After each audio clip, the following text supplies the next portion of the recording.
jogadinho das flores. Não, as flores estão ótimas, pois é. O Venceslau de Moraes é uma personagem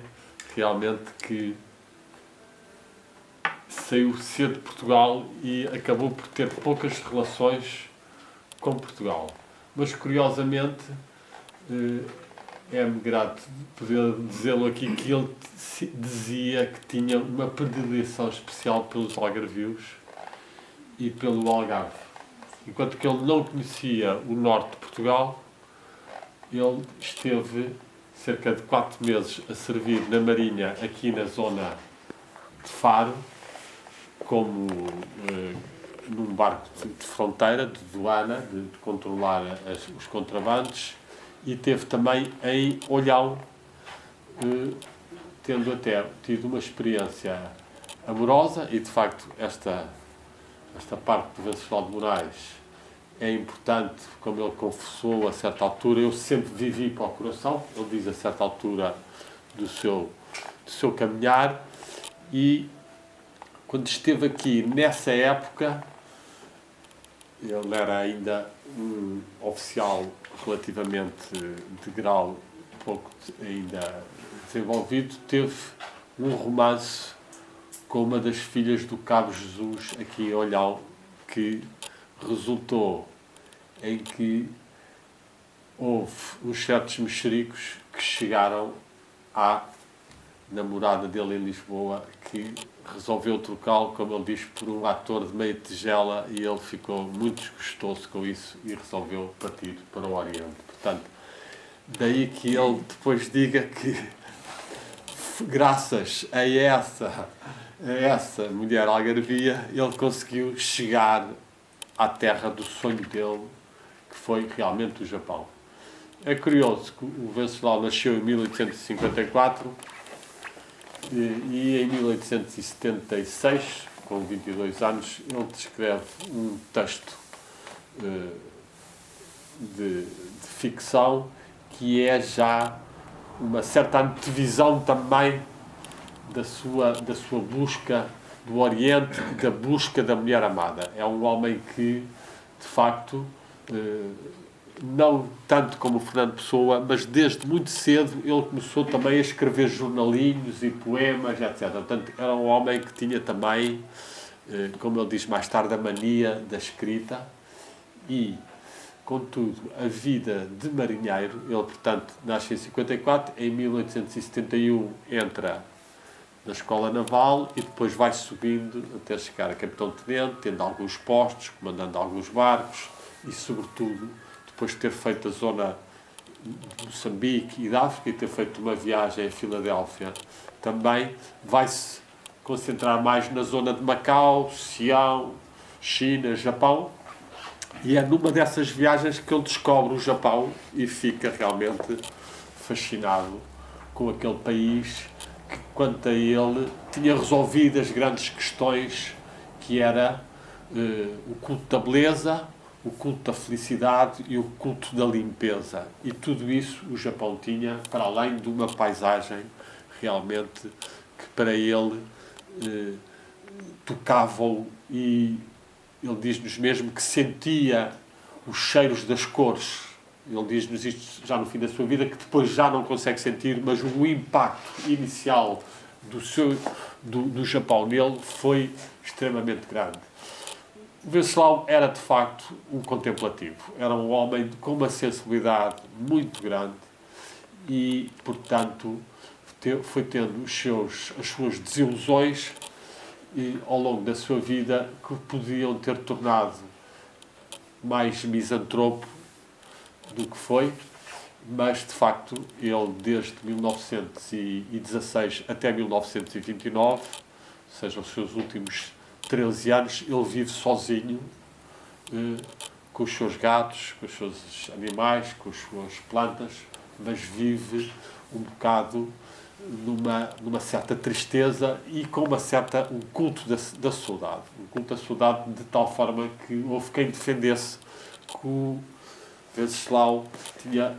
quase que desenvolvido uma religião da saudade. E um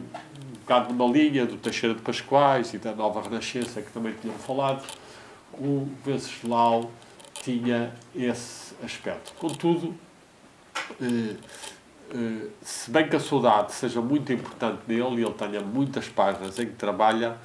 ele fala-nos noutro aspecto que era verdadeiramente a religião para ele. Eu até vou ler uma frase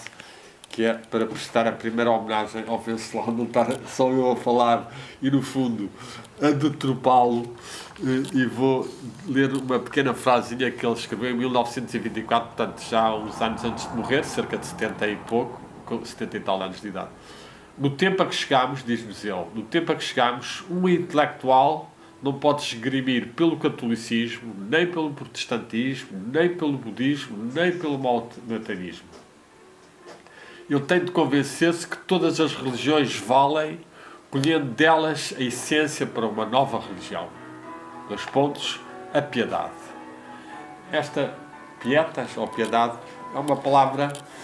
que vem do latim e que foi uma palavra também utilizada, curiosamente, pelo Erasmo. O Erasmo também tenta desenvolver, quando tenta lutar contra uma religião que estava muito sorbónica, ou seja, muito modelada pela universidade e pela escolástica, ele pede uma docta pia doctas, uma sabedoria com coração, com amor. E é essa realmente a linha que o Venceslau foi desenvolvendo até chegar a este ponto. Esta piedade é uma forma, no fundo, de amor. É uma forma de amor que o Venceslau foi experimentando, e ele depois descreve em várias partes das suas obras. Eu tenho até aqui marcado as fases, mas já estou aqui um bocado na dúvida se vou prosseguir nas minhas palavras ou se vou continuar a consultar, mas digamos que o Venceslau teve as suas paixões amorosas muito novo, teve várias, foi tendo a vivência do amor passional, teve o amor de ter filhos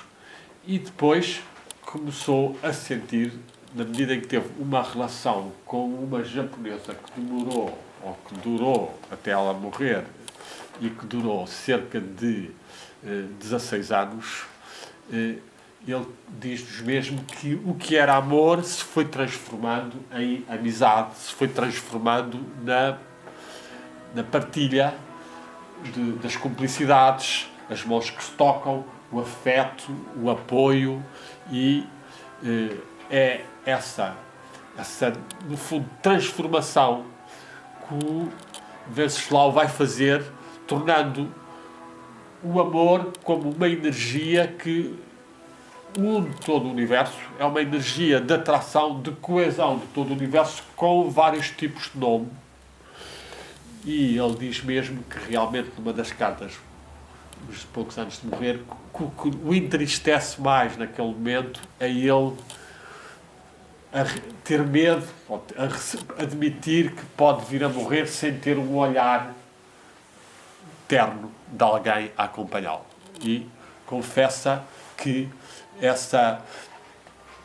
substituição que ele está a ter com os animais e com as plantas, etc., não lhe chega totalmente, mas o que é um facto é que nós podemos dizer que um dos aspectos talvez mais rico do próprio evoluir do Venceslau é a capacidade que ele adquiriu de extravasar o seu amor e a sua afetividade para todo o universo. E, portanto, ele tem páginas riquíssimas de descrição da sua capacidade de sentir as plantas, de sentir os animais, de sentir a natureza, de sentir os aspectos até invisíveis e descobrir que há uma alma mundi que passa através de todos nós e que ele tem, ao longo da vida, vários sinais e que nos conta algumas histórias belas. Esses sinais são alguns dramáticos, outros são, de certa forma, já nessa fase da piedade. E podemos dizer que, com o tempo, o Venceslau foi desenvolvendo capacidades, vamos lá, psíquicas, capacidades psicométricas, como se diz quase, ou capacidades intuitivas, e teve contacto com outras pessoas que também tinham isso, num povo que para ele, ao contrário de nós ocidentais, tinha conseguido não fazer uma separação entre nós e a natureza. Enquanto que nós trabalhamos e maldizemos um bocado a natureza e estamos numa luta constante, o japonês cria uma relação de osmose e de unidade e é basicamente um contemplativo. E ele então conta as constantes ocasiões que o povo japonês tem para prestar o seu culto à natureza. E é o Mumoji, que é a queda das folhas no outono, é o Sakurai, que é agora na primavera, vão todos ver as folhas das ameixeiras, que correspondem às nossas amendoeiras em flor, é as quedas da água, é a primeira lua, é o primeiro dia do ano. Há uma série de momentos em que o japonês leva toda a família e vai conviver com a natureza e tem essa capacidade de sentir a unidade da criação de que nós já nos afastamos um bocado. E, portanto, ele critica um bocadinho o afastamento que nós fizemos em relação a essa experiência de uma alma do mundo, de uma presença divina dos deuses na própria natureza. Eu estive lá no Japão e, portanto, procurei, de certa forma, ir a alguns sítios onde o Venceslau teve e tinha-me preparado um pouco, tendo estudado, tendo lido a maior parte das obras dele e tendo estudado também um pouco o shintoísmo, que é a religião principal do Japão. Shintoísmo é uma palavra que vem de Shin-do e significa o caminho do espírito ou o caminho dos deuses. E esta religião é uma religião à qual o Venceslau dedicou muitas páginas e casou-se com duas das mulheres, que ele casou-se 3 vezes, sucessivamente. A primeira foi uma chinesa, quem deu 2 filhos, que foi a Shan. Depois conheceu uma geisha, a senhora Oyone, que significa a senhora Bago de Arroz, que foi a com ele realmente teve a relação mais profunda, teve 16 anos de grande felicidade, ainda que a certa altura a doença dela se tornasse um bocado visível e ele, de certa forma, sofre bastante com esse aspecto do desaparecimento e ele tem algumas páginas, eu agora talvez até o lesse um bocadinho dele para mostrar o sofrimento que ele teve em relação a essa mulher, Oyone, que curiosamente foi junta com a terceira mulher. A primeira foi a chinesa, a segunda Oyone e a terceira foi a Ko-Aru. Esta Ko-Aru era uma sobrinha da Oyone. Oyone, quando adoeceu, foi tratada pelo Venceslau e também por esta sobrinha, e o anel que ele tinha comprado em Kobe e que tinha dado a Oyone e que andou 16 anos, quando ela morreu, ele passou o anel para o Okoru e depois, segundo alguns biógrafos, houve uma outra mulher que tentou casar-se com ele. Temos que dizer que o nosso amigo Venceslau, em 1916, já tinha 50 e tais anos e a rapariguinha Ko-Aru tinha cerca de 20. Portanto, a diferença era muito grande. A outra não, era uma mulher mais madura, mas o Venceslau convenceu-se a abandonar a sua carreira, que já na altura já não era da Marinha, mas era diplomata, e ir para a terra onde a mulher dele viera, Tokushima,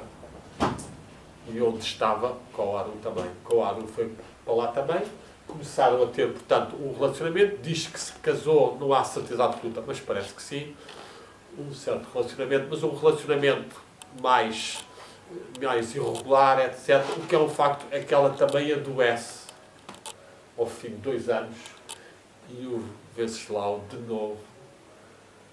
no último dia em que ela está para morrer, vê o anel dela a ser tirado e a ser transmitido para a família que era pobre. E ele sente essa tragédia da sucessão de amores que estão a falhar. E então, o que é que o vai ajudar, de certa forma? São os tais princípios religiosos e a sua capacidade, por um lado, de cultivar a saudade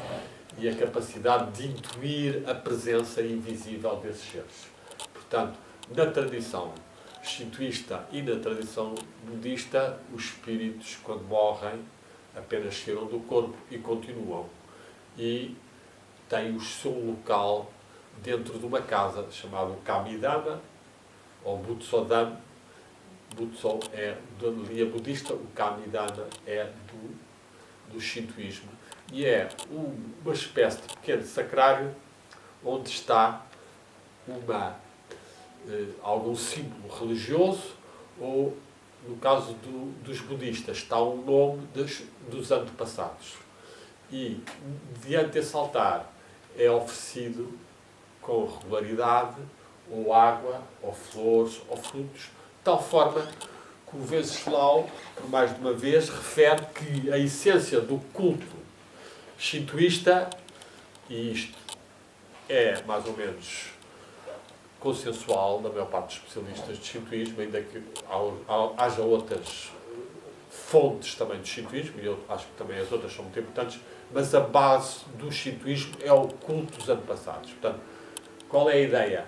Nós vimos da divindade, viemos através de família, estamos devedores de certos antepassados nossos e, portanto, o culto que nós mantemos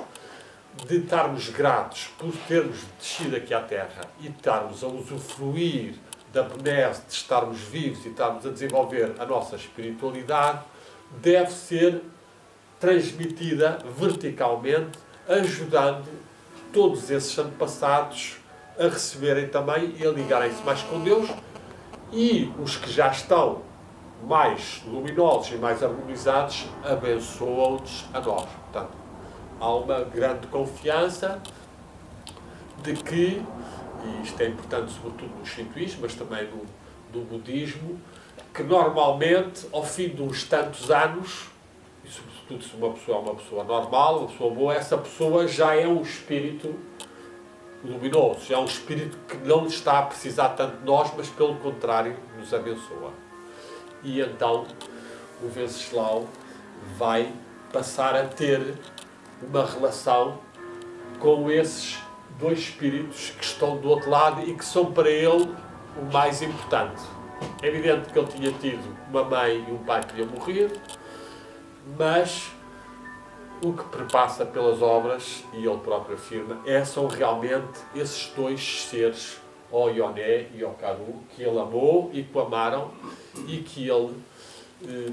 por mais do que uma vez, dá-te conta que ele que anda a rezar por elas e vai todos os dias ao cemitério onde estão as duas e vai lá conversar com elas e volta e meia parece que lhe vêm os pensamentos, sente os sons, etc. Portanto, há ali um mundo de comunicação que tem algumas histórias belas, eu até agora vou homenagear de novo, mais fielmente, o Venceslau, e vou-lhe ler aqui um bocadinho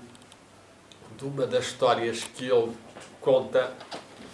neste livro, o tal da homenagem, um dos livros mais sentidos, porque ele aqui realmente é a homenagem dele às duas fontes maiores que ele teve de amor pelo Japão. É evidente que ele tinha um amor tremendo pela natureza, pela aprendizagem de toda a cultura, de toda a tradição do Japão, mas a mulher, a que se chama a Musume, que era a jovem, a rapariga, com os seus kimonos, com a sua graciosidade, a saber tocar o shamisen, que é um instrumento de cordas, a saber servir o chá, fazer tudo isso, era para ele o encanto máximo, portanto. E estas duas mulheres, no fundo, foram os seres que lhe permitiram mais, no fundo, a fusão com a alma japonesa, não é? Que ele procurou sempre, e ele diz que se entregou completamente ao Japão, a viver com o povo, a tentar, apesar de ser estrangeiro, e naquela época mais ainda era a repugnância quase ou a aversão ao ocidental, não é? Ele teve uma grande aproximação e teve grandes momentos de comunhão com eles, mas foram de facto estas duas mulheres que realmente despertaram mais a sua experiência de amor. Quer-se sentar, faz favor. Veja lá, desliga aí um bocadinho a coisa e para fazer. É melhor sentar-se, sente. Se estou a comprar a porta, tenho que estar a pedir ao pé.